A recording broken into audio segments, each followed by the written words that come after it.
a human being. God damn it. My life has value.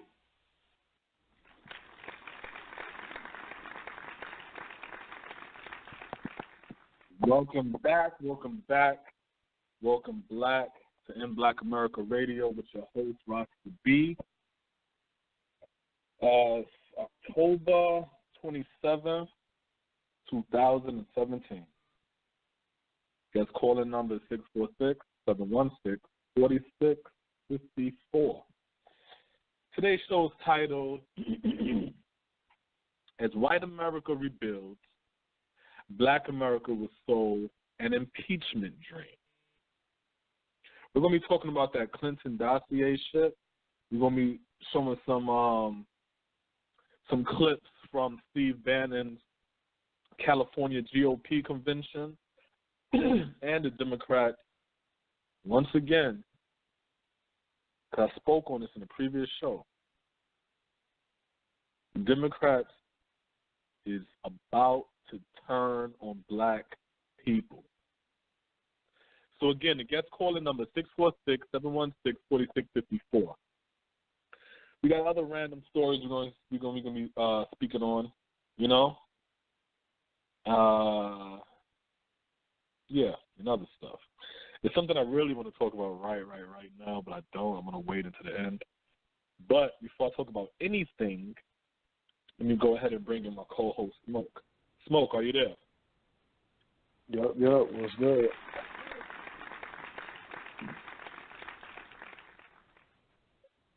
I think I'm getting pretty good with the applaud timing, you know?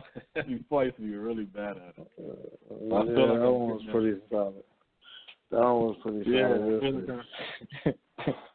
Trying to get I'd be like, yeah. Hey, damn. 2 minutes later, talking over the applause. Man, yo, it's a lot of shit, man. A lot of shit to talk about, man, within an hour and 52 seconds. I mean, an hour and 52 minutes. But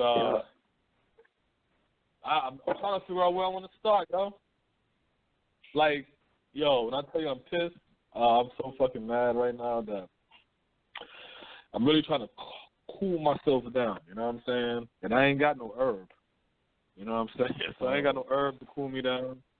I'm just sitting over here drinking on a bottle of water, you know what I'm saying? And that's it, really.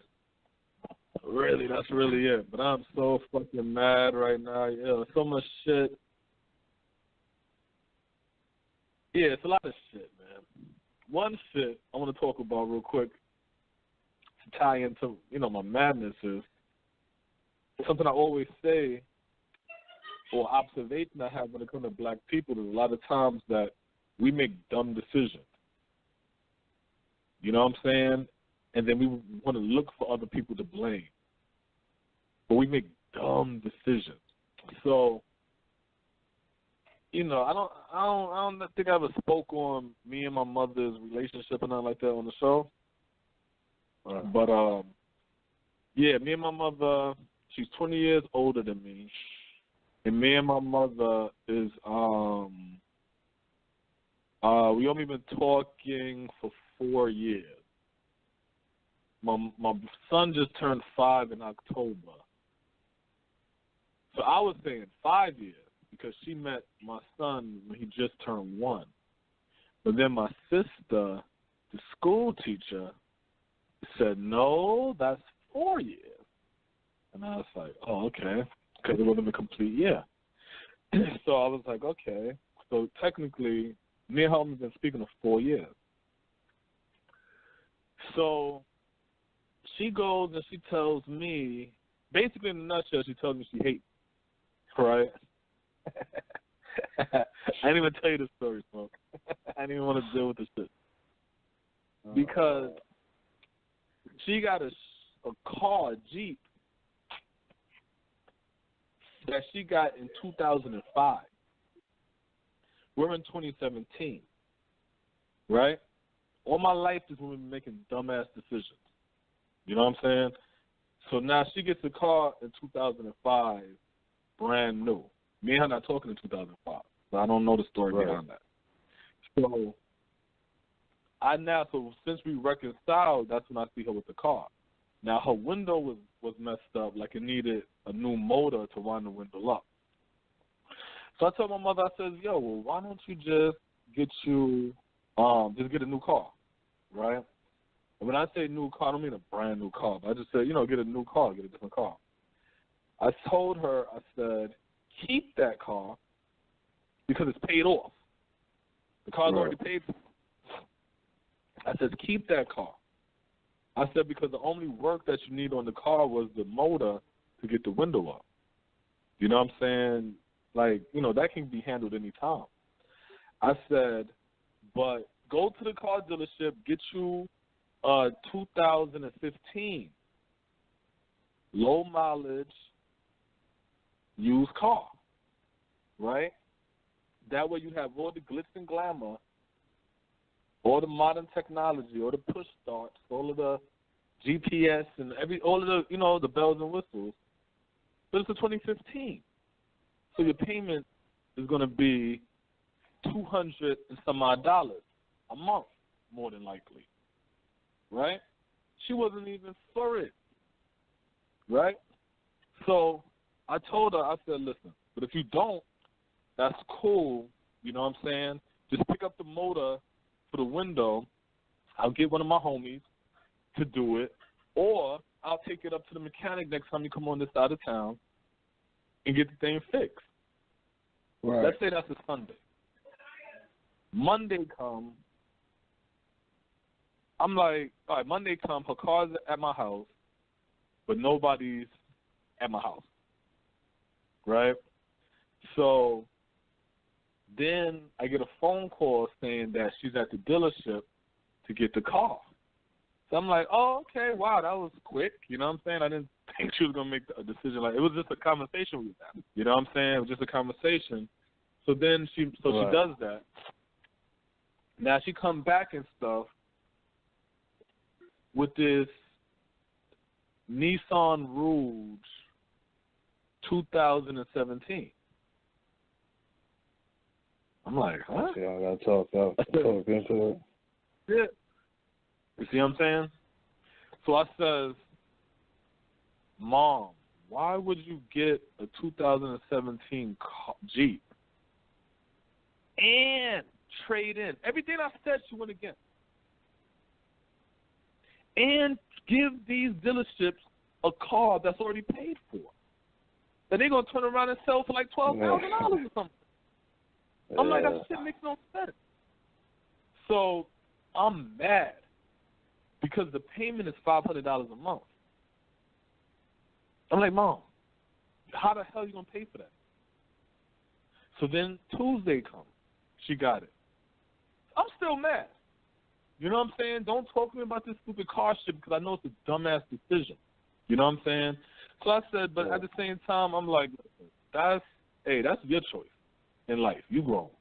So I said to her, I'm like, listen, can you afford to pay the car payment? Oh, yeah, I'll be able to because of all this stupid shit. And I'm just like, Mom, why would you give the dealership a car? Because I'm just, see, the thing that got me mad isn't so much that she got the car. What got me mad is I had a detailed conversation with you, explaining to you that get you a 2015 car, keep the car you already paid for. That way you always have a car. Let's say she can't make the payment. You still got a car. She got dogs. I told her you could take the dogs to and fro wherever you got to take them in the car you paid for, and then the 2015 car, that could be when you're going to see your grandchildren, when you're going out of town to see your family in South Carolina or something like that.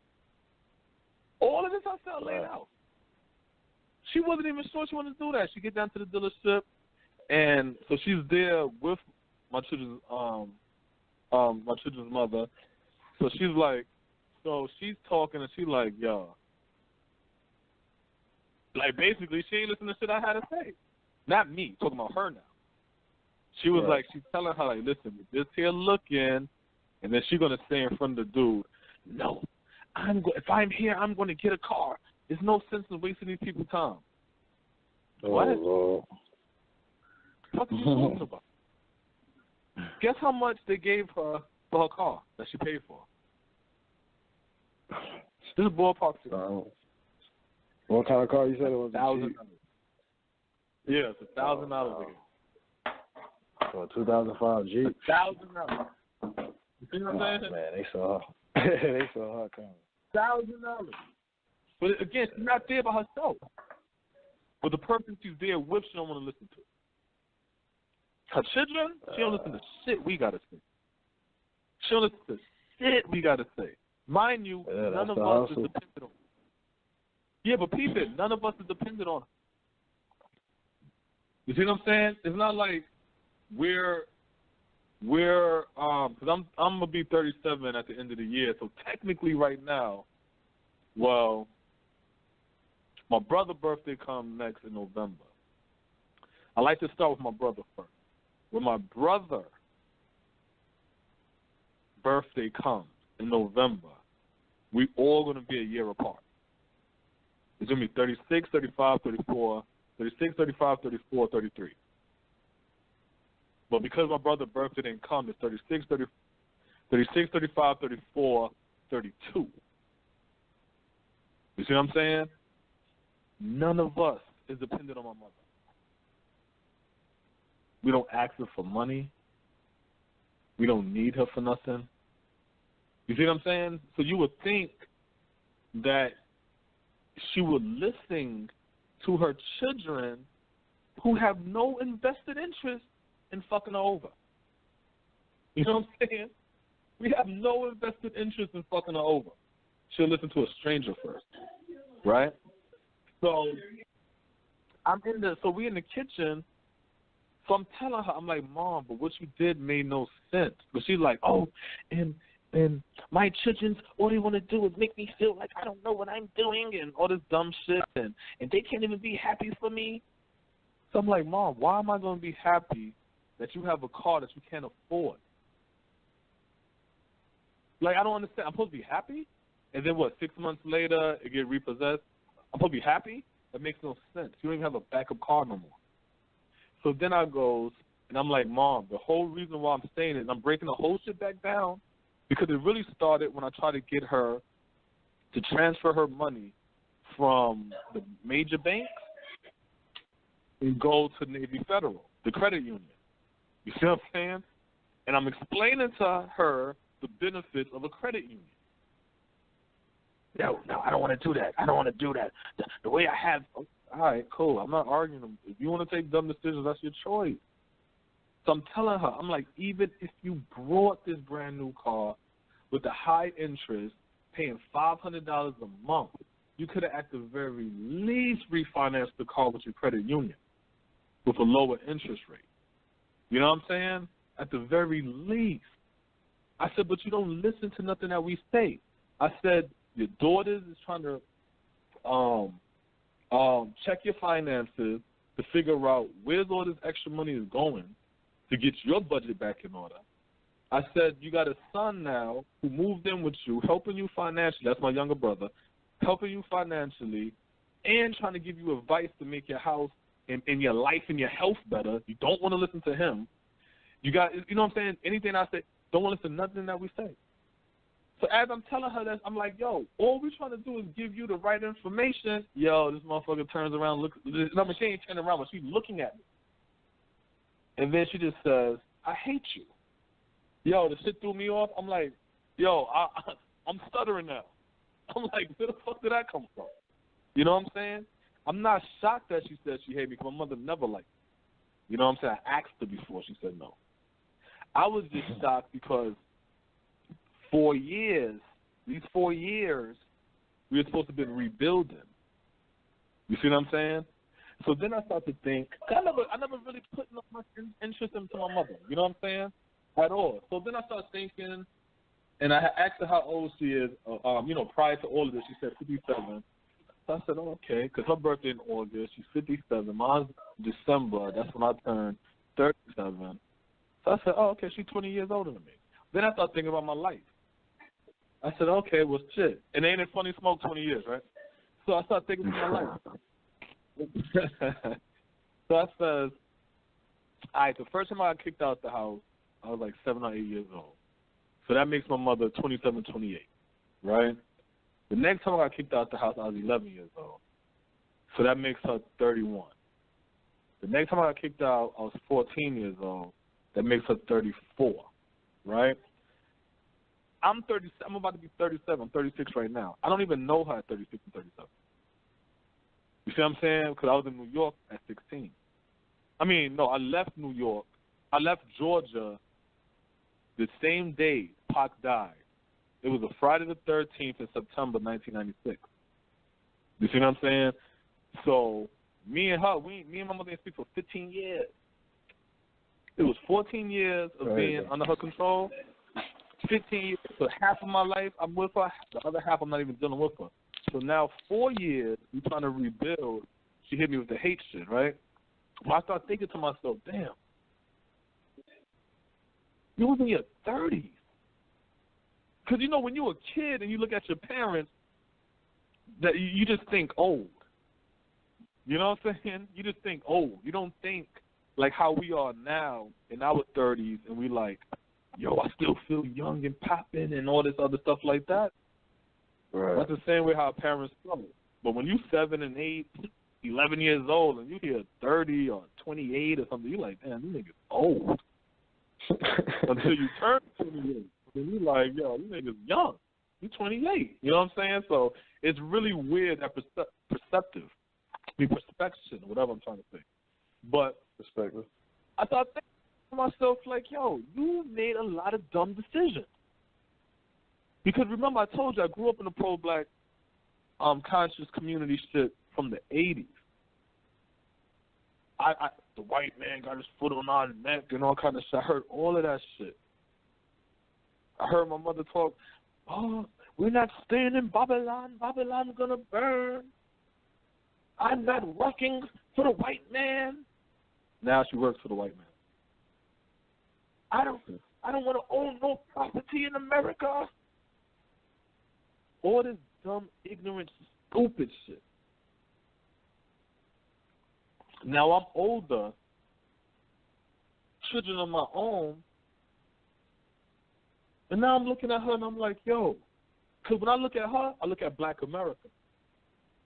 And I listen to rhetoric.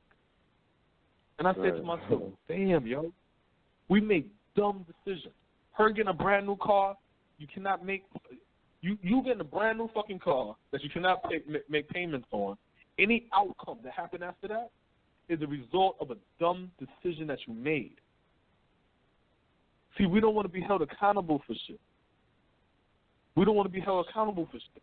We want to look for the blame. So that she will feel comfortable saying, oh, the dealership people took advantage of me because I'm old. Forgetting the fact that my children's mother was there. She was talking to you, telling you not to do it, and you want to, no, I'm going to go and do it anyway. But then when it don't work out, now it's like, who can I blame to justify? No, because that's how you keep making the same dumb decisions over and over again. You know what I'm saying? That's Black America. That's Black America. We sitting around making the same dumb-ass decisions over and over and listening to the same people who don't give a fuck about us over and over. And then when we get to these shitty-ass outcomes, we want to scream racism, white supremacy. This shit ain't no racism, white supremacy. These are dumb decisions that we make. And I'm going to prove that shit tonight. Guest calling number 646-716-4654. Go ahead, Snoop. Yeah, that's crazy, man. I can definitely relate, man. Talk to people and shit. Like, my pops was in a similar situation, you know what I'm saying? Like, my pops had a better car. He got more money for the car to lease a car. He did the same exact shit. And I'm like arguing with this cat. Like it's about to go to an argument. You know what I'm saying? And I'm telling him like, if you're gonna at least lease a car, have a backup car. So that way, when the lease is up, if you don't like the terms, then you could always fall back on your old car. You know what I'm saying? You could drive that, whip that around, whatever. And then you don't got to put miles on it. So this lease is like, I don't like this car. I could get that car back and go get another one. You know what I'm saying? And you still got your old car to fall back on whenever. You know what I'm saying? And then now he got the lease drive. He like, yo. And he always be telling me stuff. And it's like, I kind of be like, yeah, I told you, man, in the beginning. But he did it on his own. So it was kind of like, he told me what he did afterwards, and it was like, if I was there, I would have told you to do X, Y, Z.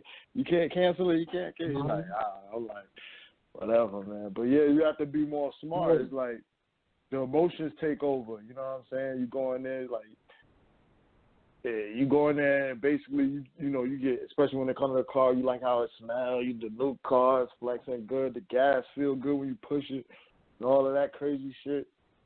Man, he talking you some game. Next thing you know, you done made a bad decision.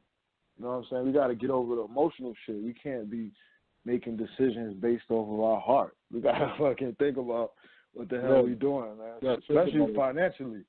Because you see, like, I mean, even from experience, you know what I'm saying? It's just like you go put your pen on the damn document and they give you some dollars, and the next thing you know, you paying for that shit for years, you know what I'm saying? And you need pretty much a fucking miracle to get out of that shit.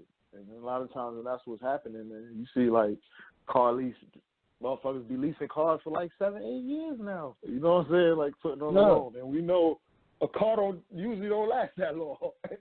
After about 4 years, you're going to start having issues. You're going to have to fix this, maintain this, and that. And then, you get into a situation where you're fixing a car, you still owe 3 years on it. But here's the funny thing about it. The whole leasing car shit, and I don't know all that, about leasing and all that shit like that, but I do know that it is a miles game. Like, you can't go over a certain amount of miles or some shit. So it's not like you could lease the car and then you driving going back and forth to work or some shit like that. That lease car shit, that's supposed to be some shit where you got your, like you said, you got your backup car where you run around, do your errands and all kind of shit. The lease car, you're supposed to pull that shit out when you and your woman going out. You know what I'm saying? Yeah, some shit like that. We about to go to a family reunion. Yeah, like that's the showboat car. That's not the, I'm about to run to the gas station to get some blunts. No. You better go take your hoopty. Yeah, it's like once you own a car, you know what I'm saying, it's good to hold on to that car, especially if it ride good. Fuck it, the air conditioning might be out, the damn back window, you might just switch it for the seasons. All right, I can't drive this in the summer. It's hot out here. I drive it in the winter, though. The heat work. That's half of the year. You don't got to worry about it. Right. My sister tells me that because my mother got in a car accident because she rides motorcycles and apparently a car hit her, some shit or whatever. Oh, wow. So, yeah. So, I mean, because it really shows the ignorance, too, because, like I said, my mother shits on all of us, right? All of us. My sister, who's a teacher, she was literally wiping her ass, cleaning her, feeding her, taking care of her. All this woman do is bitch and moan at my sister. To this day, like right now, my sister don't even talk to her. You see what I'm saying? My sister, now everybody want to take the my approach. So I told her when I left at 14. When I left at 15, from Georgia to New York, the next time I saw my mother, I was 19 when my grandmother died. Her mother died. You see what I'm saying? I didn't even recognize. I couldn't, like, how people be like, they'll close their eyes and see their parents? Not me. If I closed my eyes, I didn't know what my father looked like. I didn't know what my mother looked like no more. But when I seen my father, my grandmother, she said to me, she was like, yo, you know who that is? And I'm looking like, okay, because I'm not dumb. So, you know, it's not like I'm like, no, who that is? Who is? No, I'm like, all right, obviously it's somebody I'm supposed to know. So I'm like, is he an uncle or something? So they're like, no. So I was like, my father? They're like, yeah. And I'm like, oh, okay, I won. Like, game show or some shit. Like, I don't, you know what I'm saying? So it's just like, yeah. You know what I'm saying? So it's like, that's not my reality. You know what I'm saying? This is the distance. This is, you know what I'm saying, type shit like that. So when I'm sitting over here now, so even for us to, you know, to even come up, me 36, 37, got a house, you know what I'm saying, children and things of this nature, you know what I'm saying? That shows a testament of me. You know what I'm saying? That I ain't somebody that sits around fucking blaming and crying over spilled milk and, oh, the white man and, oh, my daddy wasn't in my life and my mama and none of that bullshit, yo. Because I always said to myself at the end of the day, I got to do for self. I got to do for self. I can't cry. I got to do what I got to do. If I'm hungry, I'm going to commit a crime, okay? There ain't nothing else to say. I'm from Brooklyn. Just like I tell people, I'm from Brooklyn on purpose, not by mistake. You know what I'm saying? So it's like I wired it a little different. You know what I'm saying? So it's like when it comes to I hate dumb decision makers, and I hate when people make dumb decisions and don't even take accountability for their dumb decisions. Because one thing that I did learn with all the dumb decisions that I made, when you review your mistakes, you tend not to make that many mistakes anymore. But if you keep saying that, yeah, gotta have accountability. Because if you don't have accountability, you're always gonna make the same dumbass decisions because you never thought the first time you made that dumb decision was wrong. That's why you see girls in the same abusive relationship. Every time they meet a guy, the guy got the urge to knock her out. Maybe there's a character shit that you're not picking up on. Maybe it's something within you. You see what I'm saying? But no accountability. It's always, oh, it's the man's fault and he shouldn't have. No, where's the counter argument for I'm not going to go through this again? I'm not going through this again. These are the steps I'm preparing. You see what I'm saying? I had a whole conversation with my sister about that. You know what I'm saying? She's a lawyer, you know what I'm saying, in California about accountability. So we were talking about the slut walk shit, right? The Amber Rose. And I said, that's dangerous. Right. That slut walk shit. I said, it's dangerous. I said, because they're basically telling these young girls out here not to be accountable for shit. I should have the right to walk around, dress how I want to, and no man should be able to.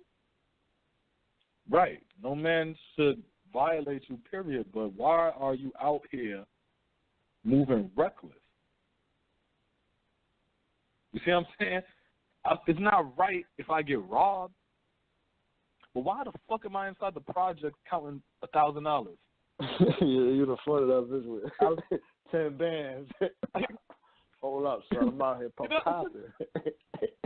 I'm trying to rob me. No, I want to get some blunts, right? Look, every New Yorker, really anybody in the city can relate to this. I want to go get some blunts, or I want to get a beer or something from the store. Something a low amount. Let's say you get something for $5. You won't put your whole hand and pull out a whole knot and run through all your 120s just to get $10 or $5? You're not doing that. You know what you're going to do? You're going to put a lot of us know the order the money's in. How about that? When you're really in the hood, you know what I'm saying? You got your hand in your pocket like, okay, I know. All right, well, you know what you want to buy, so you take that shit out first. That's right. This ain't no more than $10. Take your 10 out. That's right. Everything else we stand. Anything at that time. Somebody gets you, all right, you got the change. You can have the change. That's all I got. That's it. So here it goes. Was that guy who robbed you he shouldn't be blamed. No, he's wrong for robbing. But the question is, after the robbery is, okay, what did you do to be a target? So you don't do it again. But if you sit there and say, no, you should have the right to pull out as much money as you want in the hood and not get robbed. Yeah, that sound nice. That sound nice. But guess what? That's not wise. And the same thing I tell to these girls out here and young ladies and women out here. You can walk around reckless if you want. You can walk around dressed like however the fuck you want to dress. Hell, get drinks from the bar. Don't cover it. Don't keep your eye on your cup because you should have the right to leave your drink out recklessly. No man should put no drugs in your shit. But here's my question. Who are you more concerned with? The social aspect of these events or your personal safety? You already This is the know. question you should ask. You already know. What is more important to you? Social fucking whatever this social shit is, of what a man should do, what a woman should do, or your personal safety. I would never advise a young woman or a woman, grown-ass woman, at a certain time to be in an environment where the men outnumber her. Meaning, she's in a hotel room, it's her and 5 dudes, and y'all just going to go there, drink, and smoke together. For what? Why? You don't got no female friends? You can drink and smoke with them. Yeah, but these my homies, and I just want to. Yo, it don't look right. It don't look right. Well, I should have the rights because Amber Rose said that. No. It don't look right. Back in the day, girls used to have rules, right, that they followed. One of the rules was you never leave a girl. You never leave your friend. Keep your eyes on your friend or whatever. When you get drinks, watch your drink. Never let no guy just hand you a drink because they might put. That's safety. That's safety. So now they're telling the girls not to be safe. All of this is accountability. All of this is personal accountability. All of this is decision making, right? These are simple shit. I'm talking about my mother. I'm talking about women out here being duped into thinking that not having personable accountability is your right. No. I'm going to tell y'all right now, y'all being had. By who? I don't know. But this is some new shit. I've always heard women protecting themselves and telling young women, hey, listen, watch out for that.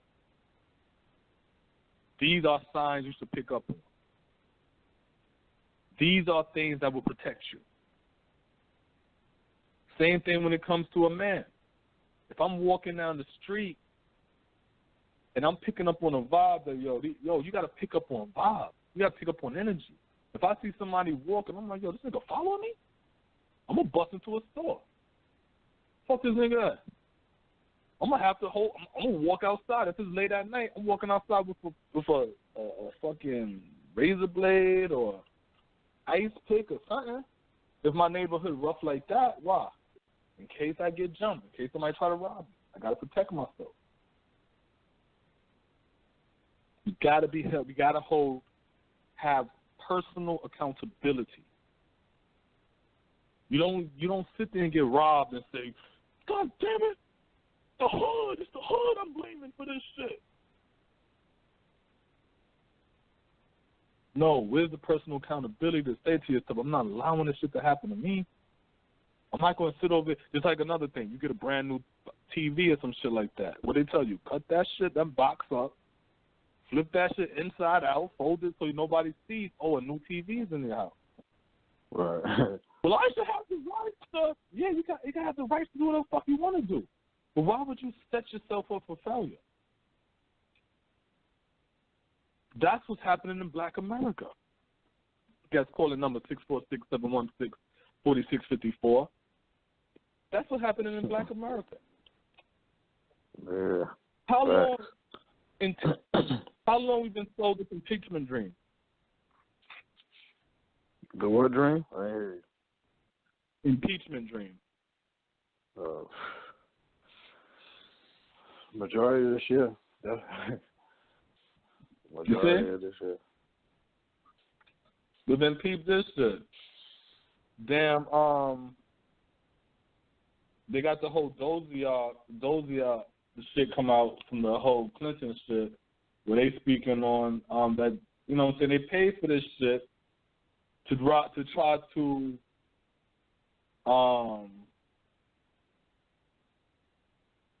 create this narrative of the whole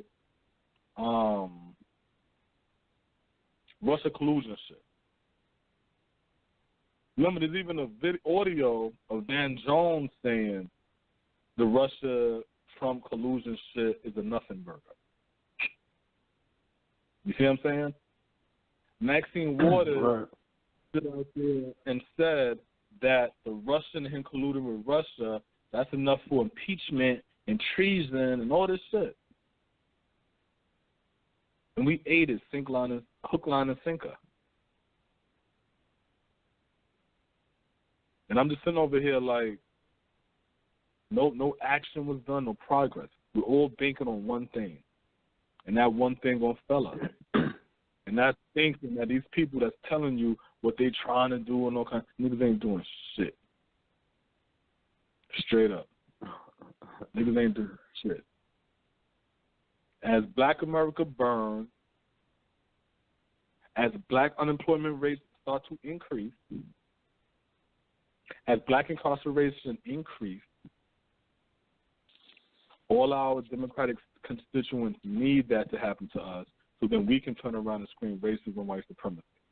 And then they have something to fight all of a sudden. Right?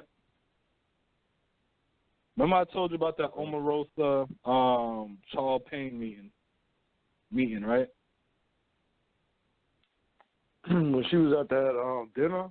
That's what you're talking about? Nah, this is the old story. When she and the black brother Charles Payne, he had the show. This is before his situation. Right, yeah, I know what you're talking about. I recall. Right. I recall. So I'm gonna play a couple of segments of it just to add into this hustle basically that's being done on Black America. Watch this.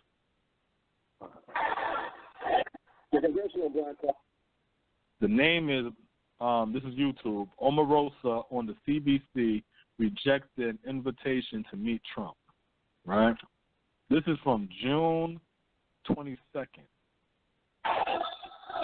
The Congressional Black Caucus has rejected an invitation for a second meeting with President Trump.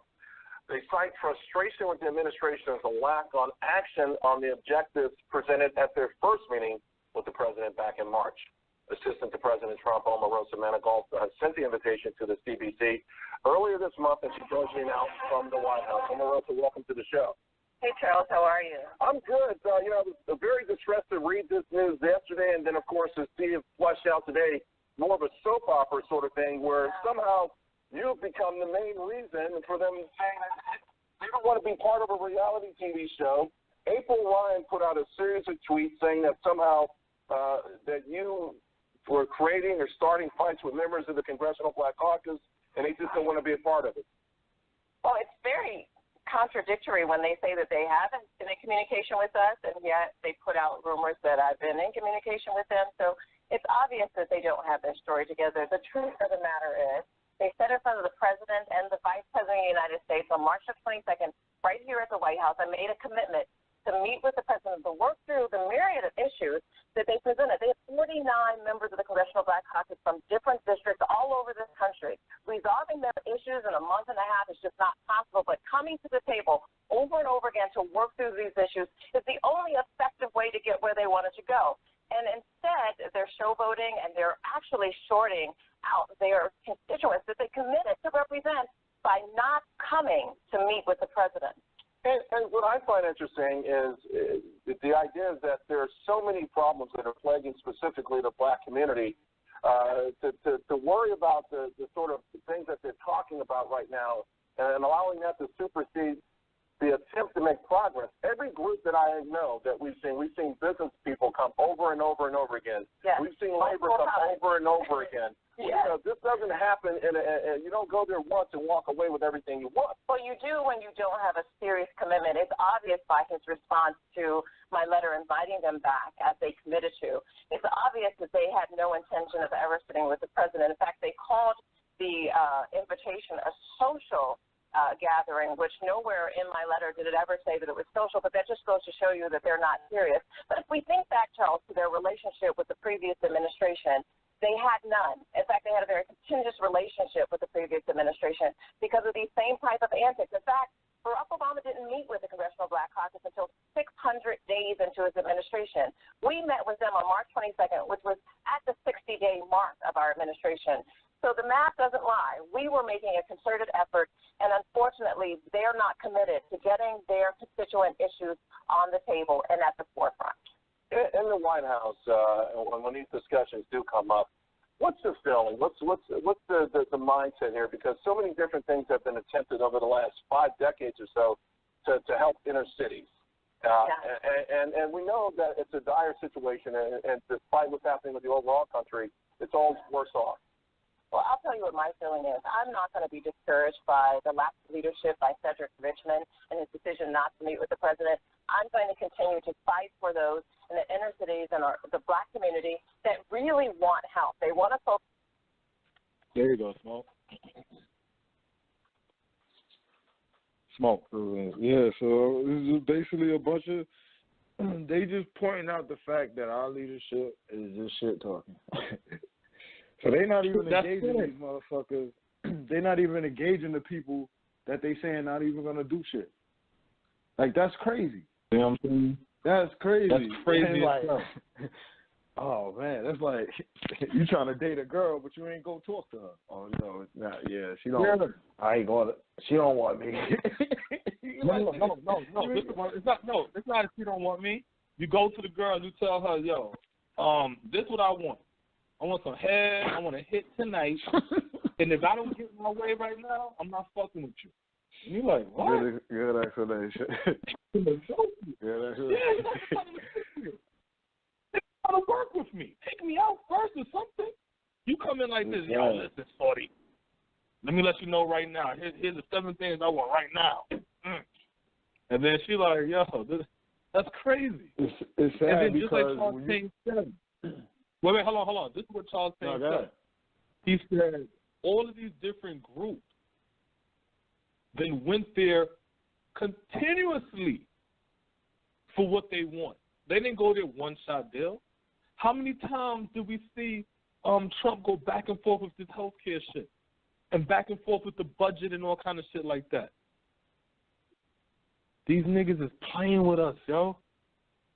But then they're going to sell us some white supremacy, racism shit?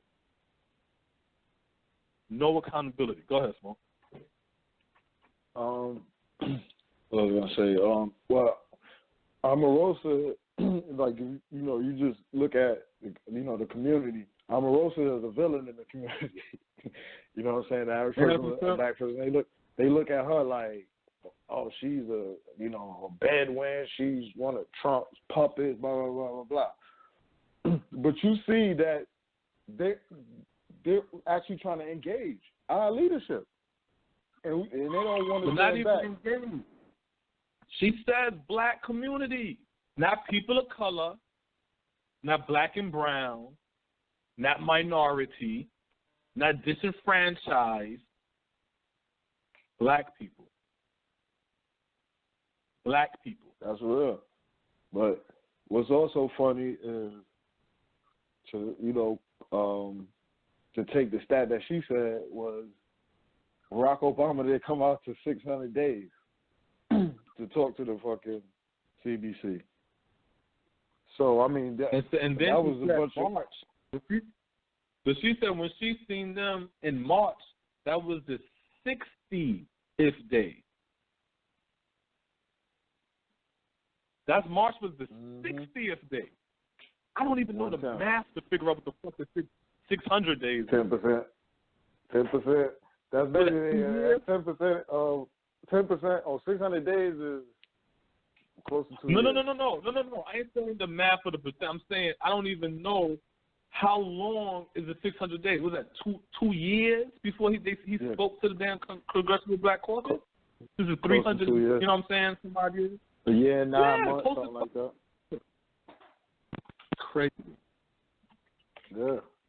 So it shows in action. And so when you think back to the Obama presidency, and when you heard any black person, whether it's like a public figure, you know, like the head of some whatever, people that always came out to say they went to go see Obama, what was it related to? Plays, dinners, basketball. You know what I'm saying? It's 1,000 motherfuckers that know how good Obama jump is. You know what I'm saying? So it was a bunch of inaction. So now you take it, you look at the 8 years that he was in office. We supposedly had this black leader. We got a black president. We supposed to do something with it. Okay, we got a black president for 8 years. It's mad in that no activity with our leadership thing because they showing that there's no activity there. There was no conversation, and now we supposedly got a white leader. We got a white leader now who's racist supposedly, and we don't even want to talk to him. It's like, all right, so we doing the same thing as before. It's the same trend of inactivity, except we now publicly going to say, we're not going there because of whatever reason. So it's just that the leadership is pretty much failing us. Is basically what I want to say. Leadership is failing us, and it's fucking it's race blatant supremacy. It's racist supremacy. Leadership. It gotta be racism and white supremacy. It can't be our leadership. It can't be dumb decisions that we make. It's got to be white. Please point it out. Tell them to point it out, because I mean, what we were just talking about. I mean, you have to be ignoring the fact, and that's what's frustrating. I can feel your frustration. You know I'm frustrated. Everybody else who's really listening should be frustrated because it's like it's clear, it's obvious that they don't have a plan. We're not executing a plan. It's just a bunch of talking. It's obvious. You don't have to go and very blame far it. to dig. You don't have to fucking dig very deep yourself. This is why I'm frustrated. I'm frustrated, just like I said in the beginning of the show. I grew up in this pro-black, pan-African, black conscious shit. I grew up in this from the 80s. From the 80s. All this shit was indoctrinated in me. And there was other parts in that clip I should have played. But I didn't play. I just stopped it where it was at. It's like a 6-minute clip. So y'all can go out there and listen to the whole thing for yourself. But there's a part in there where Charles Payne says in a joking manner, like, yo, you know, we're born and bred to believe that Republicans hate us, they racist, the Democrats is the one that, you know what I'm saying? Like, we're brought up to believe that. We don't even engage. And remember, the funny thing about the Congressional Black Caucus, because we already did a show on that, right? So y'all could go back and reference that. When I showed in one of the letters, they were talking out of both sides of their mouth. Donald Trump, what was it? Donald Trump failed the black community or some stupid shit like that, or have no interest in the black community. And then when you read it, they talking about, we're the heart and soul of the resistance movements of Trump, while bitching about what Trump wants to do. I said, what the fuck am I reading? What am I reading? How the hell you blame for not doing shit for the black community when you're not even fucking coming with no goddamn plan? Unless you think gay people ask the fucking politicians to come up with agenda for them. Or do you think the Mexicans ask for the politicians to come up with agenda for them? Or the Jews ask? Do you really think Israel get all that money from America because Jewish people said, well, I'm pretty sure JFK and Clinton and everybody else have an agenda for Jews. No. All of them write their shit, yo. Yeah. They got their own agenda. And that let us know we don't have an agenda. We don't have an agenda, which means we have the will and mercy of everybody else. Is pretty much what it is. And what, like, it, when you say, like, when we realize that we don't have an agenda, you can start pointing to a bunch of shit that's going on, and you say, well, what are we trying to do? And what's funny is, like, you know, just like a sidebar story with the NFL. They recently, a couple of days ago, they had the owner of the Texans, and they was at the NFL owners meeting, and he made a quote saying that, you know, in regards to the protest that was happening, you know, with the NFL players, the kneeling and so forth, he was pretty much saying that, you know, they can't make a decision on the kneeling because, quote, the inmates can't be running the prison. So they had a big uproar about that, and, you know, the players, you know, everyone reacted to it, you know, and rightfully so. You know what I mean? Some old cracker talking some shit like that. But the Houston owners, tech players, you know, they had one of their stars player, DeAndre Hopkins. He walked out of practice, you know, when the news started coming down or whatever. He walked out of practice, left for the day, shit like that. So when I saw it, I was thinking to myself, oh, this is a current owner, a team that's coming. Here comes game coming up Sunday. This is what the players gonna do. We got another Clippers situation, pretty much. We got another situation just like the Clippers. And you know what I've been saying on Facebook? I don't want to hear shit about the NBA and what the NBA is gonna do because the NBA dropped the ball when they had a Donald issue. They had a Donald issue. Don't the coach, like we don't remember the head that. coach. The Texans head coach pretty much came out today saying, you know, he stands with the players, but, you know, Sunday, you know, they made that everybody's playing and so forth. So they already done came to a decision, like, you know, they're playing. So it's like we had an opportunity where it's not like none of this background shit is happening in the NFL and racist owner said something. Then you'd be like, well, all right, players walked out. The game still happened. All right, even then you'd be like, you should do more, but whatever. But you have a background where you got the Colin Kaepernick is kneeling. You have him getting a collusion case against the NFL coming up.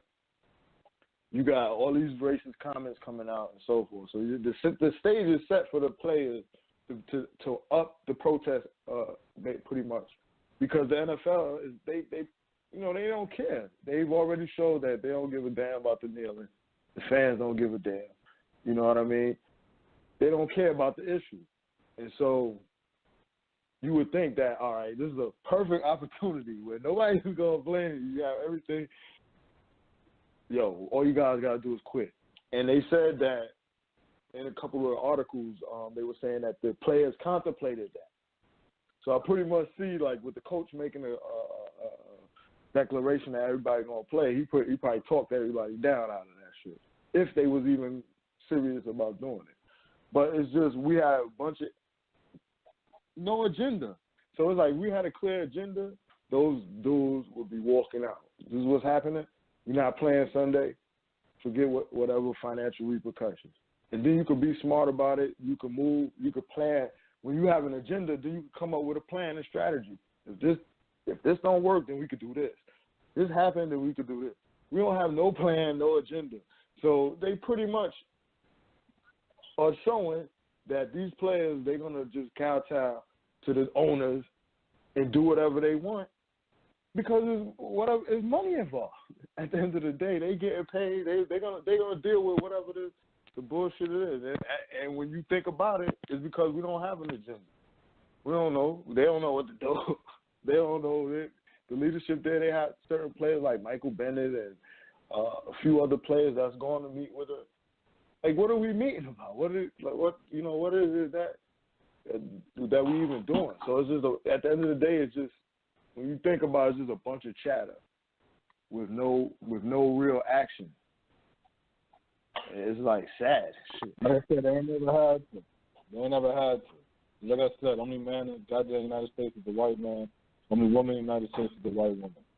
Everybody else is children. No, I can't even say everybody else. Everybody else got economy. Black people are children. Children. And that's why we treated the way we treated. Watch this, Smoke. This is something I just ran across, right? Some black Americans turn to informal economy in the face of discrimination. That's the title of this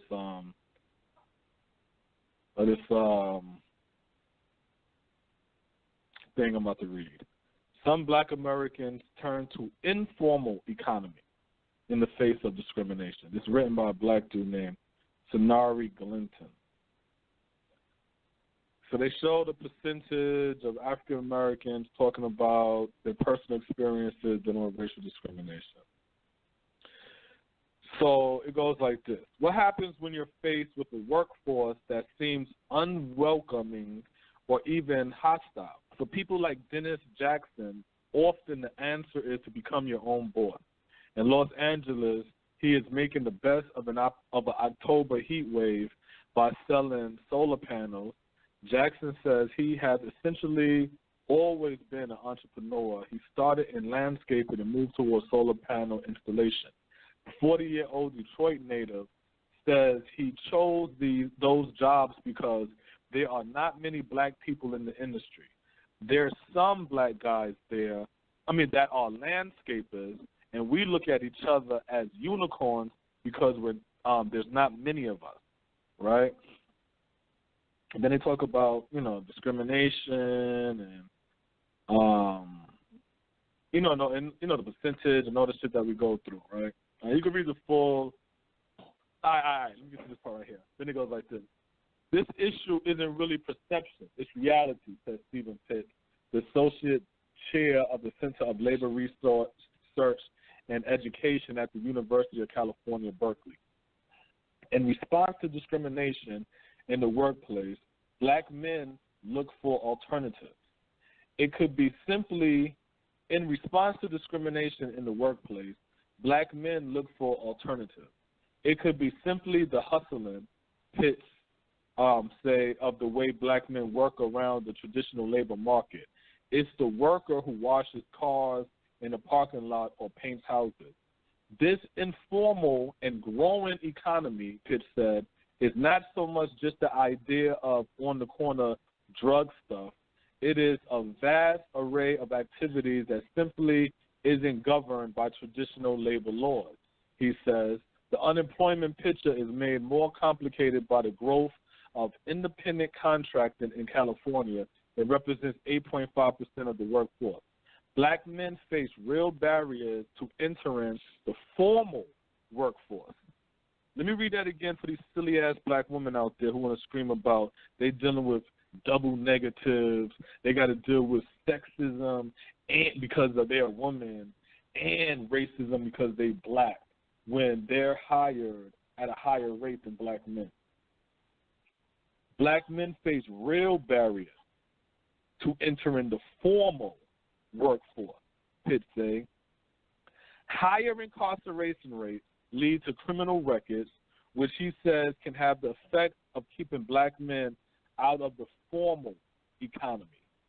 Many jobs require a license, which are harder to obtain with a criminal record. Once you begin to screen out an entire sector of jobs that people can participate in, people will begin to find alternatives that are more informal, whether they're legal or not, Pitt said. He says there has been a shift overall in the economy, including the white workforce. Including the white workers. In the last 30 years or so, he said, informal economic activities have been rising.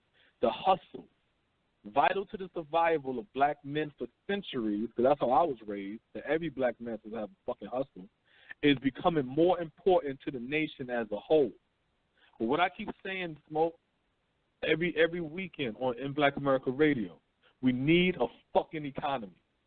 We running around here talking economics, talking about begging for fucking jobs, and we need an economy to sustain ourselves. We think the white man's goddamn economy is our economy, and we think we are the workforce within his economy. No. White people are the workforce in the white economy. Mexican people are the workforce in the Mexican economy. Jewish people is the workforce in the Jewish economy. So for Asians, East Indians, and Arabs, black people is the only motherfuckers in the goddamn world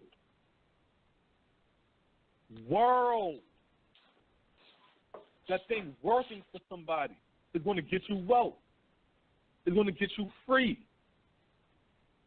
And then, just to show you the bullshit of the article, Smoke, it's called Some Black Americans Turn to Informal Economies in the Face of Discrimination. What the fuck is an informal economy? Then you're going to say that we're boxed out of the formal economy. Formal meaning what? The white economy. Informal mean what? We out here scratching our ass trying to get pennies. Got to hustle up shit to get bread. Why? Because we have no economy. When you have an economy, the little side hustles that you do will benefit because that money circulates. And the people in your community, the people in your economy will what's the word I'm looking for? Will support and contribute. But we're so busy thinking this white man's economy is our economy. That's why we think working is so fucking important. That's why we don't understand what Trump is doing and Steve Bannon and all these white people is doing. They're structuring the white economy, and they're trying to make it strong for white people. And then here go black people. Racism, white supremacy. So in essence, what are we saying? We want to be the workforce for white people. We want to work for white people. We want to do the blood, sweat, and tears and make white corporations rich. That's what we want to be, that person. Fucking idiot. Go ahead. So check this story. He's talking about, the Trump administration making the white economy strong, pretty much. All right, so I ran across this article on CNN. Mexico loses tuna trade battle to Trump administration. The Trump administration scored a victory against Mexico this week in a long-standing trade battle. The U.S. and Mexico have been locked in a dispute over how tuna is fished in Mexico. The U.S. claims that Mexican fishermen allow dolphins to be netted and killed when they fish for tuna. Therefore, U.S. officials say that Mexican tuna fish can't be labeled dolphin safe. Mexican leaders deny that the country's fishing industry isn't in compliance with rules imposed by the World Trade Organization, and they demand their tuna get the dolphin safe labeling. If it doesn't get the label, several major U.S. supermarkets like Walmart won't sell it, even though they still can legally cross the border. So in April, the WTO said Mexico had the right to impose tariffs up to $163 million of U.S. exports, arguing that the U.S. labeling requirement for dolphin safe unfairly discriminated against Mexican tuna. They pretty much saying they'll tax it, any shipments that come in, they could put an extra tax on that shit. So they were saying that, the judgment was what Mexico would have lost. But in a proceeding this week, the WTO said that the U.S. labeling is now in compliance with standards after a unit of the U.S. Commerce Department tweaked its tuna labeling laws last year. In other words, the ruling from Thursday means the U.S. labeling doesn't discriminate against Mexican tuna. This week's ruling all but dismisses the retaliation decision in April, though it hasn't been officially thrown out. Mexico actually never decided to impose tariffs on U.S. exports. So pretty much in a situation where Mexico is going to be able to come up off pretty much the U.S. economy. They'd be able to export stuff out, or the tuna that was coming there, they could put taxes on it that was coming from the U.S. So the U.S. used their laws. They switched it up, so now that they won't even be affected by those taxes anymore. So that's just money going back into the tuna industry and, you know, the big runners over there or whatever. But it's just strengthening, and it's things that we not seeing or even thinking about. You know, I just stumbled across it. It wasn't like a big story or anything like that. So, because it's not. You pretty much the only thing black people know how to do is solid. And as long as we're being told that we're supposed to be going against people, that's all we do. We don't think about shit that's going to benefit us. I was playing off of the point that you were saying that, you know, they were strengthening their economy. But really a bigger thing to think about, whether how big or small, you know, a person might think, you know, the story is. Shit is happening under the administration that we are not even concentrating on. And so, like, we individually and our leadership have to get our goddamn narrative off of impeach Trump. All of this stupid shit that's really just the cause for more talk, more radio shows to play, or all of these guys, Roland Martin and these guys get talk. Like, we got to get past the talking point. So we really have to look at the shit that's happening in this country, the laws that's changing, and the things that's going to affect us. Because at the end of the day, let me get some of this Steve Bannon shit on here, right, real quick, because I'm gonna read the title shit.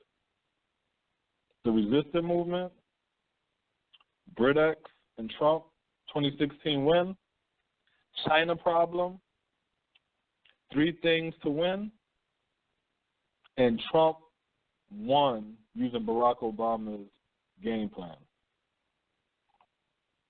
Right? Watch this. We got 46 minutes. I want to make sure I get as much in here because you already know how we do on Saturdays, right? That'd be hits and miss. So look at this shit right here.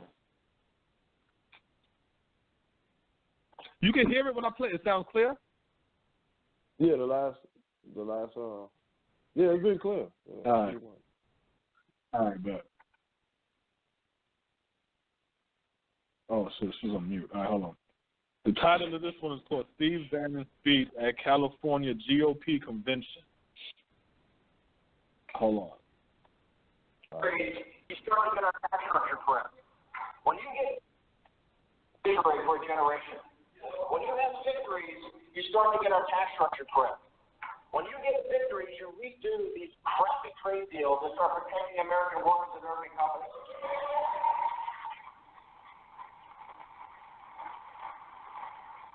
It's time in California to start to have some victories.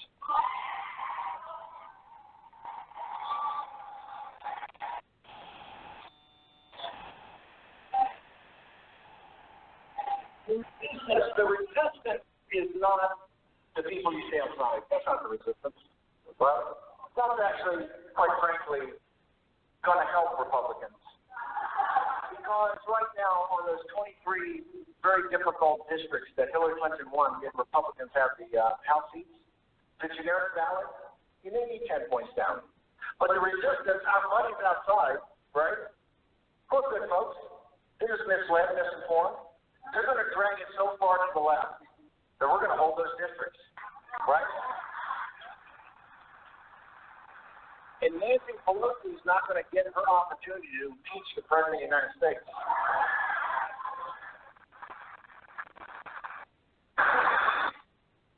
So that's the resistance, right? That's the resistance part. The reason why I play the resistance part, because I always want to show black people the other side is preparing. Our side is reacting. That's a problem. That's a problem. I'm going to say it again. The other side is preparing.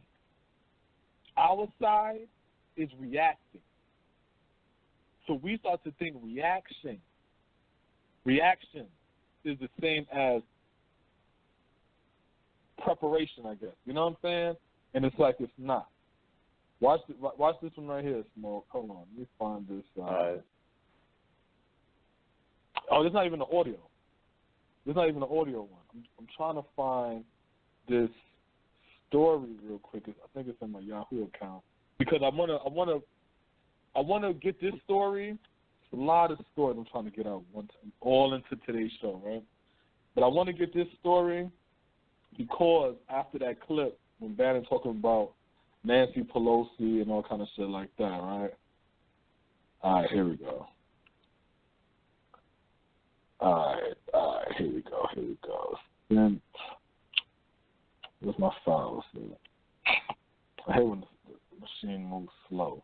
All right, here we go. So he's talking about Nancy Pelosi and this fake ass resistance shit, right? So watch this shit. Come on. All right, here we go. The title of this one, y'all go look it up. The title of this one is called Democrats Use to Campaign on Class and Win. It's time to do it again. Democrats used to campaign on class. They used to complain on class and win. It's time to do it again. So this is what it says, Smoke. The reason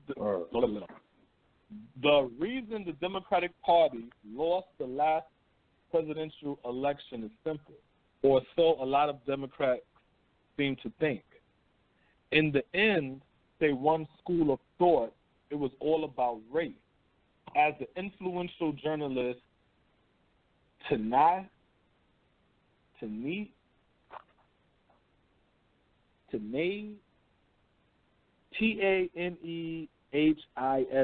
quote. I've been seeing the brother talking, but I never knew what the hell how you pronounce his first name. Asserted in a recent Atlantic magazine cover story, whiteness brought us Donald Trump. Trump, Coach pointed out, one white of all genders. I'm going to repeat that. Trump, Coach pointed out, one white of all genders, all ages, all income, and all levels of educational attainment. And so, Coach concluded, it will not suffice to say that Trump is a white man like all the others who rose to become president, but he must be called America's first white president. Unless, of course, November's defeat wasn't about race after all. The real reason Democrats lost the White House was economic, not cultural. According to the most powerful Democrat in the country and his many allies. They're talking about Bernie Sanders. When you lose to somebody who has 40, when you lose to someone who has 40% popularity, you don't blame other things. You blame yourself, declared Senate Minority Leader Chuck Schumer earlier this year. I think if we come up with this strong, bold economic package, it will change things around. That's what we were missing. Economics or culture. This, in short, is the debate that has consumed the Democratic Party since the disoriented morning of November 9th, when Hillary Clinton, who was supposed to have an 85% chance of winning, finally called Trump to concede. It is a debate that has produced 11 months of post-mortems and polemics. I don't even know what these words mean. Each more assured of its own simple rightness than the last. If only liberals weren't so obsessed with identity politics, argues Columbia Humanities professor Mark Leela of the New York Times, then everything would be different. If only Democrats knew how to talk to blue-collar whites, added University of California law professor Joan C. Williams in the Harvard Business Review, then Trump wouldn't be president. Wait a minute, countered Columbia law professor Catherine Franke, in the Los Angeles Review of Books, a liberalism that ignores identity, that regards the. Let me read that again. Wait a minute. Counted Columbia law professor Catherine Frink in the Los Angeles Review of the Books, a liberalism that ignores identity, that regards the protests of people of color and women as a complaint or a feeling, ignoring the fact upon which those protests are based. It is liberalism of white supremacy, and so on. But what if the answer isn't so simple? What if it isn't either or, but rather both and? As Democrats ponder their defeat and strategize about how to avoid similar disappointments in 2018 and 2020, it might be worth considering not just why they lost, but why Trump won.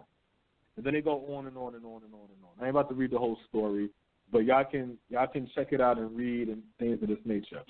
The reason, because I see they're getting into the history of the Democrats and all kind of shit.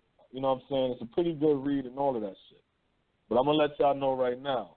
When I read that, the first thing I said to myself, just like I said, the Democrats are about to turn on y'all black asses. So while they getting y'all for numbers, screaming resist, resist, resist, they about to turn on your black ass. But my question is going to be, what the hell did we do in all of these years, damn near decades, for our people? To strengthen our communities, to rebuild our economy. Nothing. The CBC, bitch, moaning. They got fat. They got fat. That's what they was doing. They was lining their pockets and taking care of their family. You see with the NFL shit, that's what they'll do for money. They'll be quiet for money. So you already know they over there eating while we over here struggling. Thinking shit gonna change while we got old people hauling their ass out there to the voter lanes and voter lines and voting and shit like that for these motherfuckers. They bullshitting us, yo. They bullshitting us. And it's like, you know, when the theory... I get frustrated in the 37 years of this shit. This is not 7 years or my first go-around at this. No, this is my life. So when I'm hearing this shit repeated stuff, and I'm like, no, black people, don't fall for that bullshit no more. It's so new to the people that don't never heard this shit that if they hear me talk, people think I'm tripping. No. On In Black America Radio, we use our brains. We use our mind. We don't get caught up in stupid shit. We don't get caught up in foo-foo-la and spooky shit off in skies and all this other shit. We don't get caught up in that make-believe shit. I really despise that shit because I've seen that shit all my life. I used to believe that shit when I was a kid, 11, 12 years old and shit, 8, 9 and shit like that. I used to believe that shit. I'm a grown man with children. I would never teach my children no bullshit like that. Straight up. I would always teach my children to prepare themselves, counteract. We're in the middle of a fucking war. And the war is economical. So let me get to this other shit. I didn't even know I hit play. Let me get this other clip in real quick from the Steve Bannon dude from the same shit. This is the part of the clip where he's gonna talk about Britex and Trump. Now remember, Smoke, I already told when that whole Britex shit happened, right? I said that's the first indication Trump will win. Okay, so let's see what Steve Bannon got to say. Okay, and they're going to become more free market capitalists. This is not a small mistake. This is a strategic mistake of incalculable problems. Xi's speech the other night was not that we're going to be a superpower with the United States. It's we're going to be a hegemon. In our system, the Confucian marketplace system, the system they've run on us for the last 30 or 40 years, is going to be dominant throughout the world. And the One Belt, One Road, this massive geopolitical project they have that's now moving into Central Asia with the same naval bases around it that the British and the Americans had. It's a geopolitical expansion of, quite frankly, breathtaking audacity. The Chinese have told you, Not only are they going to run the tables on us, they run the tables on us. For instance, in 2016 are inextricably linked. I'm very proud of the fact that the morning after we won, Nigel Farage came up and said to BBC, if it had not been for Breitbart London, there would not have been a Brexit.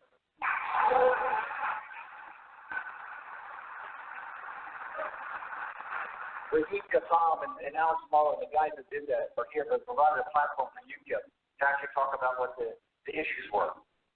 But although Brexit in 2016, and Hillary Clinton just admitted the other day on BBC, that was a forerunner, carrying the mine shaft, as we knew it was going to be. The undertone of that, the ground tone of that, was China.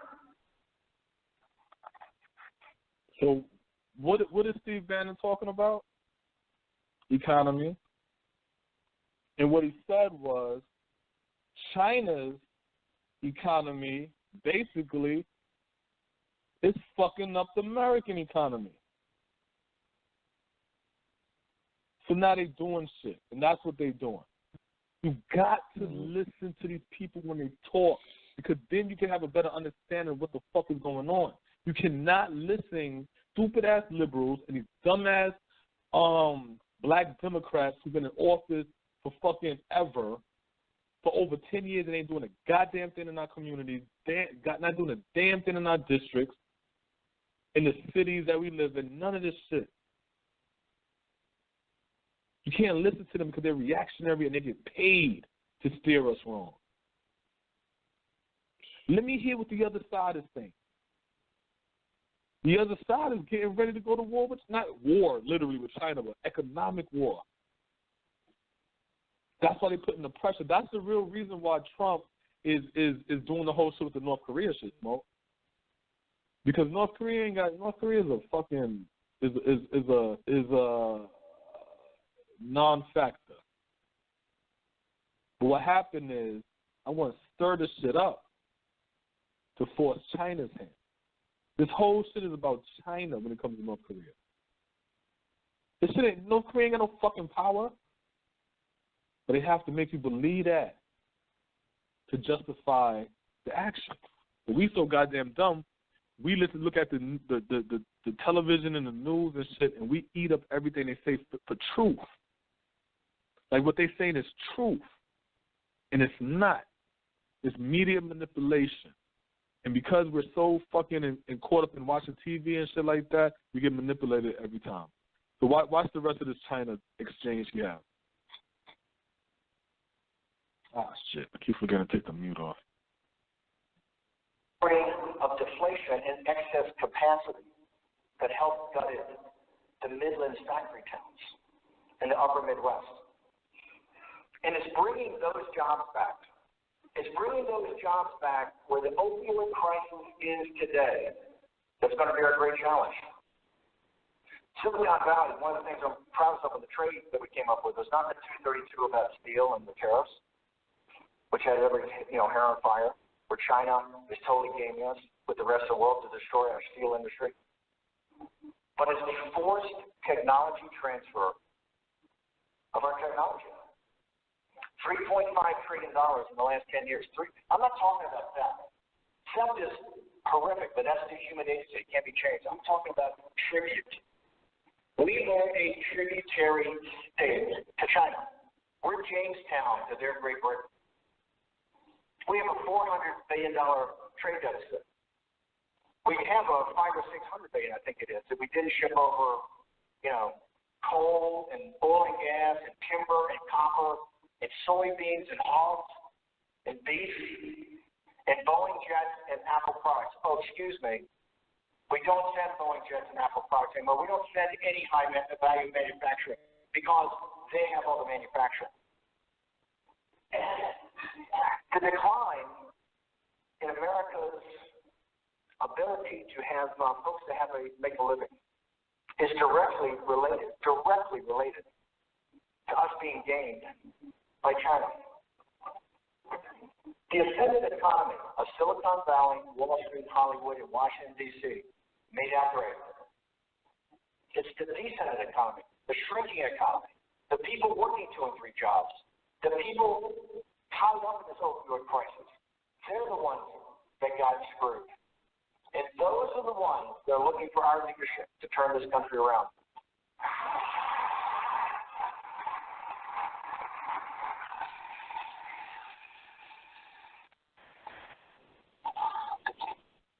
All right. So, Smoke, you was able to hear that? Yeah, I think so. So you hear how everything he's saying is economy. Economy. Not economics. Economy. When he talking about China and talking about the manufacturing jobs going over there and how it gutted out Middle America, and then now Middle America is all into this fucking opioid crisis. Who do you think they're talking about? They're talking about a white workforce. And the white workforce is on drugs right now.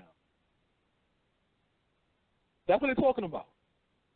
The white workforce. So when I'm listening to the Trumps and the Bannons them talk, what I hear is white America rebuilding itself. Then when I listen to black America, I'm hearing us talking these stupid-ass talking points about impeachment and white supremacists and the soul and the issues being addressed. The issues being addressed. So you hear him talking of specific issues and what they're going to do specifically. You know what I'm saying? How they're going to counteract the issue, solve the problem. When we talking general. We talking shit that really has nothing to do with the issues. How we gonna get people work? By impeaching the president? It's things like that. Like we still asking for more jobs. Asking for more jobs and increasing the minimum wage for fucking fast food and fucking work and shit. That's how. Even I just read a goddamn story that said that black people now have to form an informal economy because the formal economy discriminates against you. How many times we play the same fucking game? Clearly, we need an economy. And the point of the story was not to create our own formal economy. It's like, yo, play in the informal economy. Play in the informal economy. You can always do that, nigga. Your ass out of here, man. It's like bullshit. It's like we really got to open our eyes to who talking. You know what I'm saying? That's really what black we got to do. Open your eyes to who talking and to what's being said, and really analyze that shit. And analyze who keeps saying the same shit. But also, who ain't got no result. Tell you what was said. But stop letting people tell you what was said. Stop saying, this is what he meant. This is what he was trying to say. No, nigga, you got ears, right? You got a brain. Listen to that shit yourself and decipher that shit yourself. Stop letting these clowns talk to us like we fools, yo, and keep selling you bullshit like racism and white fucking supremacy. White people ain't supreme. The reason why we feel racism and white supremacy is because we in a goddamn white man's economy. So then when they doing better than us, here we go. That's because of what? Oh, they getting better treatment and they getting... No, they're in their economy. They get paid more than us in their economy. We get paid less than them in their economy. But instead of us fighting an economy so we don't got to deal with this shit, we rather complain about this shit. That's how I know we're not dealing with racism and white supremacy. We're dealing with dumbass decisions that we made in the past. So this is the outcome of it. So because the so-called black politicians who are not our fucking leaders, they're just politicians that need to be voted out and replaced, how they appease us is by saying the reason why you're in the conditions that you're in is due to racism and white supremacy. So we eat that up and we carry on that same mantra for another 20, 60 years. But not one time do you hear anybody talking about building the economy. But hold on, we got a caller. Let me bring in the caller. I think we know who this caller is. And come in here. How's it going off my phone? It's just spinning. Your phone? Nah, I'm trying to click for the caller to come in, and your phone. Your computer probably clocking. Probably gonna take a few seconds. Yeah, Let man. me see if I can break it. You know how white supremacy. Yeah, All right, yeah. we'll click on. Do it on your. Yeah. It's doing the same shit. So. It's spinning. It's spinning. Yeah. It's trying to get you off. Yeah, man. It's this goddamn white supremacist, man. They don't want the black man to talk this truth. That's what's going on. Yeah. Well, until we get that, you know what I'm saying? Because I believe that's the brother Pianki.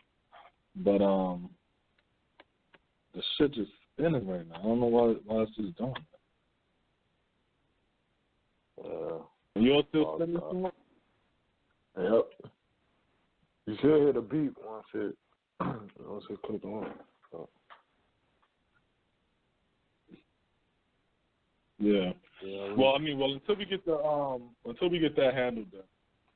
But see, that's why I'm so mad because I literally grew up listening to this shit all in the 80s, and I grew up under 3-term Republicans, 2-term Reagan, 1-term Bush. You know what I'm saying? So it's like I grew up in that, listening to all this bullshit, and what I'm noticing now is, oh shit, these people out here telling us all this bullshit, they still in power. The Maxine Waters and all kind of shit like that pridefully tell you how long she's been in office. No, we don't need career politicians. And no, these people are not our leaders. They're not our leaders. Damn it, man! I hate that this thing is just spinning like that. But until then, let me get into the other part right here from the same Steve Bannon clip. But this is the 3 things to win. So this is the 3 things he say is to that they're going to use to win. Digital age has given us something very special. It's helped us, and you see it in Alabama. In the digital age, it's made the analog even more important. We only need 3 things to win. 3 things. You need authenticity of a candidate. No more blow dries. No more Frank Luntz words that work and words that don't work. Give me Donald Trump. Give me Nigel Farage. Give me John Gordon Moore. Give me Mo Bush. Give me any of these people. Give me somebody that's authentic. They don't have to be perfect. This is not a commoditized product like Procter & Gamble. We need authenticity. As we know on the internet today, that's one of the things people look for. Number 2, we need old ideas. And not just quoting the thing of don't pass no colors and all it is. I mean old, actionable ideas. Ideas like Donald Trump ran on. Like build a wall. Right? Get something more. Reduce legal immigration. Restrict HB1 visas, because in restricting HB1 visas, the Hispanic and black kids can get into engineering schools, and then they can go to Silicon Valley and work because they're citizens of the United States of America.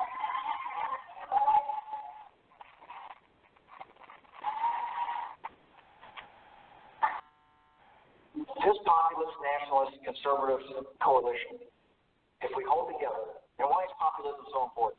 Populism is going to force decision-making down to the people. It's going to have more politics that are directly related to people's benefit. That the elites themselves are not going to garner all the advantages of it. Why nationalism? I can tell you why. The Chinese are very nationalistic. It worked for them. So you see that? So as we still trying to log into this Blog Talk Radio thing, Smoke, did you hear that part? That part of the clip? I was trying to get this. I was trying to get the site. The site looked like it crashed and shit. But it was clear though. Yeah. It's like I'm on the front page of it. I don't want to waste some more time on stupid ass Blog Talk Radio. But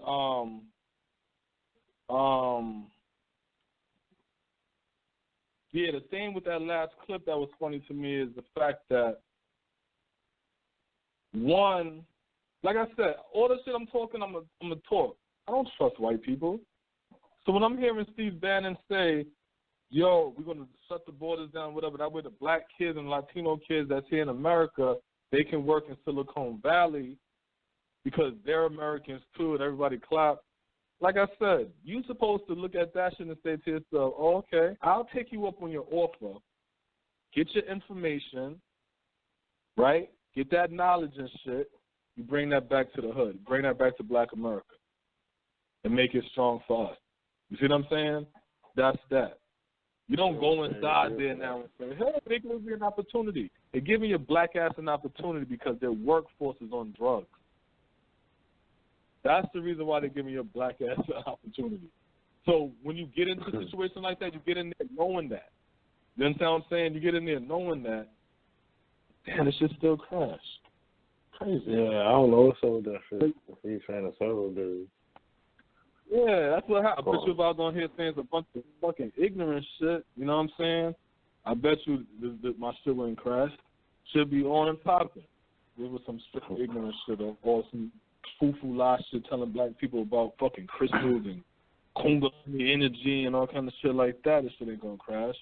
And then when I'm telling black people, yo, use your mind, the people that they're telling you not to listen to is who you need to listen to.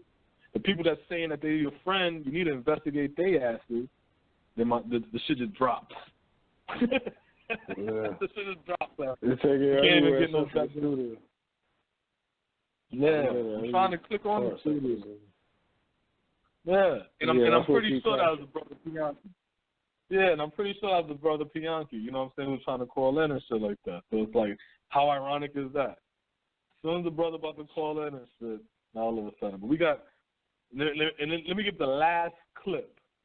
So he did the 3 things to win, and now I want you to hear how Trump won using Barack Obama's whole game plan, just to show you that it's all about preparation, basically. You know what I'm saying? All about preparation. They didn't sit there and say, oh, that's a black dude, and no. You know what he said? Hey, he won like this. Let's do it the same way. Now watch this, the last clip from Steve Bannon's speech at the California GOP convention. But here's the good news. It's always darkest before the dawn. It looks like now it's impossible to do anything in California, right? Demographics against you, the media's against you, the culture's against you. It couldn't be farther from the truth. You've got everything you need to win. You've got authentic people. You've got big ideas. And you have a grassroots. You have the muscle. The third one you need is commitment. You know shows how to do that? 2 guys, David Axelrod and Barack Obama. Remember Barack, by the way, Rudy Giuliani, I've got so much respect for Rudy Giuliani. He's one of the greatest guys I've ever met. The president wouldn't be president without Rudy Giuliani. But remember in 2008, during the Republican convention, Rudy Giuliani on that stage was giving this talk about Barack Obama, and he said, what is it need to organize them? Everyone now we know somebody can kick your ass. You may not like Obama's policies, but a half of a politician. Axelrod ran him in 2008 as a populist with limited experience, used the experience, the lack of experience as a benefit. And what he did, he put together a grassroots army. That's exactly what we're trying to do in 2017 and 2018 on this revolt against the Republican establishment. If you see the candidates that are coming off, you'll follow Bennett. What is Innocent in Wisconsin, Morrissey in West Virginia, Rosendahl in Montana, Dr. Kelly Ward in Arizona, Marsha Blackburn in Tennessee. And they've got big ideas. What the big ideas are? Hey, maybe I'm going to support Donald Trump's agenda.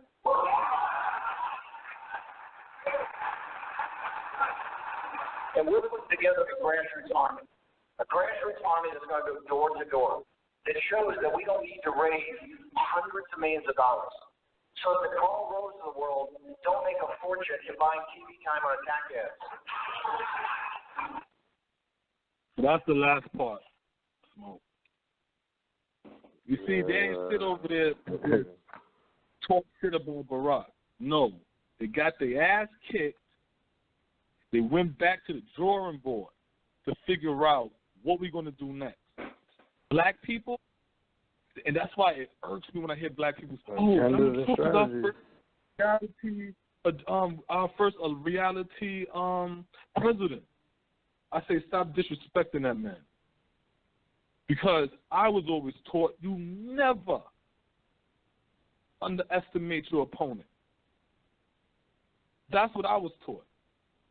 If you're a big dude and they got this small person, you don't sit there and say, I'm going to whoop his ass because he's small. No, you never underestimate your opponent. You never sit there and say to yourself, oh, well, I'm just going to disrespect. No, the shit that black people is being programmed to do, it's only going to fail us. That's why I'm so fucking mad, Joe. That's why I'm mad. Because I'm watching years and years and decades of us making some of the dumbest fucking decisions I've made in my life, seen in my life. And it's being excused or maybe not excused. Maybe, it's being justified. That's what I'm looking for. It's being justified as racism, white supremacy. That's what it's being justified as.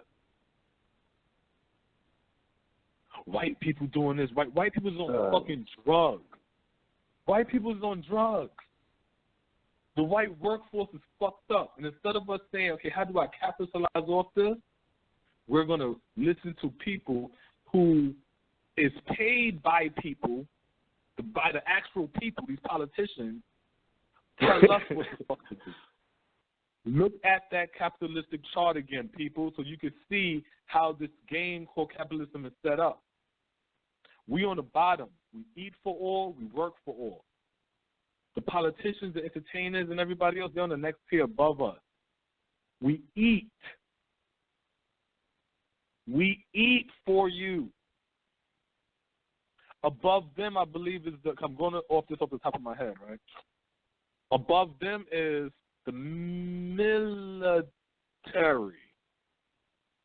which is we shoot you. Then comes the religious section, which is we fool you. Then comes the elite, which is we rule you. And on top of that is money. This is a game that's going on. This is what we're dealing with. That's why this shit get me so fucking mad, Smoke.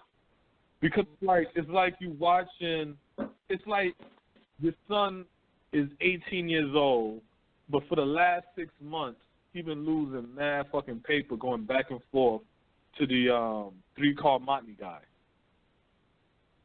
But he swear he gonna win one day, and after a while, it's frustrating you because you like, I keep telling this motherfucker stop going off with it. You know what I'm saying? And it's like, yo, I used to fall for the same shit when I was your age. I'm trying to tell you, you're not gonna win, but you're getting resistance back because they want to tell you, nah, I was almost there that time. It's set up for you to lose. It's set up for you to lose. They got a clip of Representative of Texas 9th District, Al Green, and a clip of Representative from California's 43rd District, Maxine Waters, grilling Ben Carson. When I tell you it's the most disrespectful shit I ever heard in my fucking life, yo.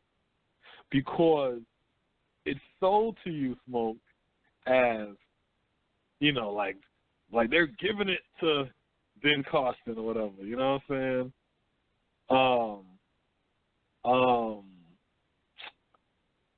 What's the because he is head of HUD. So one of the questions that Al Green had asked Ben Carson, he said, "Well, how much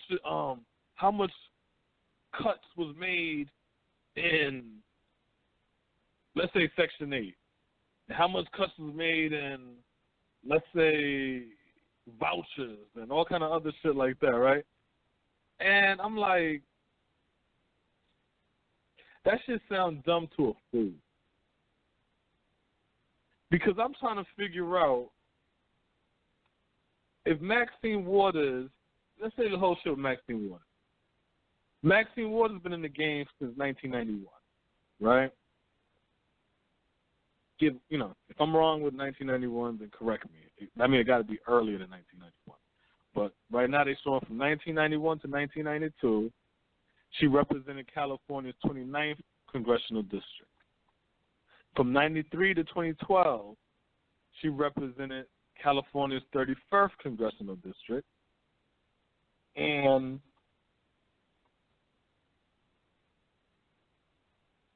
now she represents the 43rd congressional district. She's been serving since January 2013. It was a white district. So since 2013, she was running. That's the white district, the 43rd? Yeah, majority, 40 on the Ballotpedia. You got the stats for the 43rd district. It's 40.3% white, 23.6% so wait, no, black. Stop it. Go to the 29th first then. Because that's the first one she was at. Let's check the 29th congressional district, then let's check the 35th congressional district before we go to 43. Let's see if Maxine Waters is moving on up. Let's see if she's moving on. All right, 29. That's the 29th congressional district. She 62. All right, 29th. This is the first one, the 29th. The breakdown is,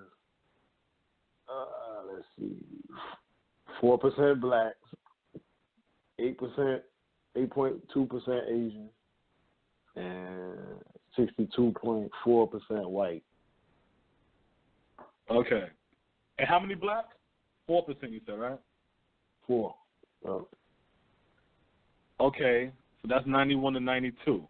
Then she went to the 35th district because she only did the 29th for a year. So now what's the 35th congressional district? Right, from 93 to 2012. She is up for her next election is in 2018. So is Al Green. 61% white, 7.1% black, 6.2% Asian. 35th district. And then what's the 43rd now? 43rd was, I think it was 40.3% white, 23.6% black. Asian, how much was black? 23. How much was black? 23% black? Yeah, 23.6. Well, at least she is moving up to more of a black district, but that might be just a secure ass for these elections. You know what I'm saying? But I'm so East Coast that I'm so East Coast that I keep forgetting that, when you go west and shit, that number's really drop. You know what I'm saying? I'm so used to the East. That's on like 4%, 7%. God damn. But yeah, that's that West Coast shit. Then you got the Representative Al Green, right? He's Texas, 9th congressional district. So let's see what his makeup is. His next election is in 2018. A lot of these congressional black leaders who refuse to work for you is up for re-election in 2018. I know ain't none of us gonna goddamn vote their asses out and replace them with some new blood, but that's something that we need to start to think about and start to do. Because to hear people sit there and carry on literally for 10 fucking months about impeaching somebody, but not how to strengthen your goddamn people and protect us from all this shit that you're telling us that's about to come down the fucking line. Like, that's my issue, Smoke. I can't sit there and keep running around talking all this fucking racism, white supremacy. Okay, let's say racism, white supremacy. No problem. Racism, white supremacy. But where's the counter argument? How do I protect myself from racism and white supremacy? You see what I'm saying? How? If to you're have not, the you argument can't tell that we me have now, mean that exactly we can't win. That's pretty much it. You know what I'm saying? It's like the arguments that we have in that regard is like, we stuck in this situation. We got to deal with white supremacy. How can we make ourselves comfortable in dealing with that shit? Right, and that's perfect because that's what's going on. How can we be comfortable in prison? How can we be comfortable during slavery? How can we be comfortable now with Trump in office? How can we be comfortable with racism, white supremacy? How can we be comfortable not having shit? How can we be comfortable with our black men incarcerated in high numbers, our black women incarcerated in high numbers, and our black children incarcerated in high numbers? But we're being taught to be comfortable to the point that I have to read a fucking story that says that black men have to create an informal economy. You know, Smoke, how I don't really read a lot of stories that have black Americans and economy in the same fucking sentence. Yeah. But how funny and disrespectful it is to read from this black dude writing about black Americans turning to an informal economy. That's how fucked up we are, because this is a black person who wrote it. That we think us creating an economy is informal. That's fucked up, yo. That's crazy. This ain't no white man that wrote that. This ain't no goddamn some Trump or Fox News or some shit. It's a black dude wrote that. In our minds, it's so fucked up, Smoke, that we call us trying to build an economy informal. So I don't want to hear no more about no fucking racism and no goddamn white supremacy. When we look at ourselves in the same manner that white people look at us. You know what I'm saying? And we got 60 seconds. We got one more minute. We will go on and on. But because of this stupid-ass Blog Talk Radio and this dumb-ass website, damn, clicking and, got us all fucked up and shit. I can't even cut the goddamn show off.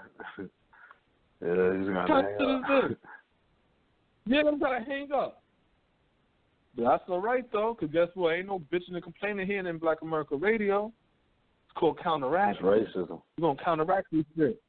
Because you know what, Smoke? We'll just take this shit to motherfuckers. Now, we're going to take this shit to Patreon. Say, fuck it. Oh, you already know. Straight up. Yeah, and that might just be the plan, man. 2017 might be the last time we fuck with Blog Talk Radio. And we're just going to move the show to goddamn Patreon. Because there's too many times I have to call in and, you know what I'm saying, we've dealing with these weirdo shits with this damn Blog Talk Radio. But guess what? Every goddamn month, like clockwork, they taking the money out of my account. With no hiccups, no issues. The server's never down when it's time to collect the money. But then every time I feel like on the weekend when I'm ready to do this show, hey, you know what? Counteractive.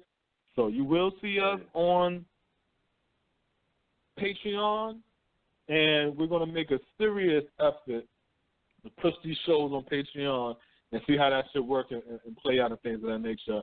We're probably going to make that move at the end of the year, because I ain't about to be paying no goddamn $40 a month for some shitty ass studio setup shit, you know what I mean? So, unfortunately, we got to shut the show crazy bootleg. Oh, yeah, we just got to hang up then, right? But then that's that. I'm still looking on the screen like, where the fuck did I put the Blog Talk link at? Oh, right, I forgot.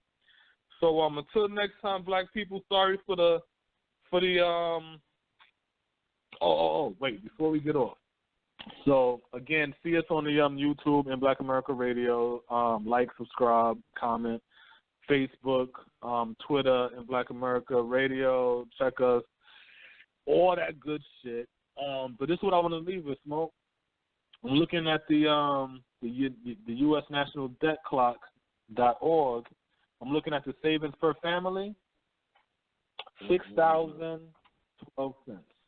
I mean $6,012. Excuse me. I know for a fact. Last time I said it, it was 6,000. I thought 50 something. Now it's 6,012. That means the savings in America is decreasing. And when the savings in America decrease, that is an indication that we're going to have to be dealing with a recession. That's what I'm thinking. What the fuck do I know?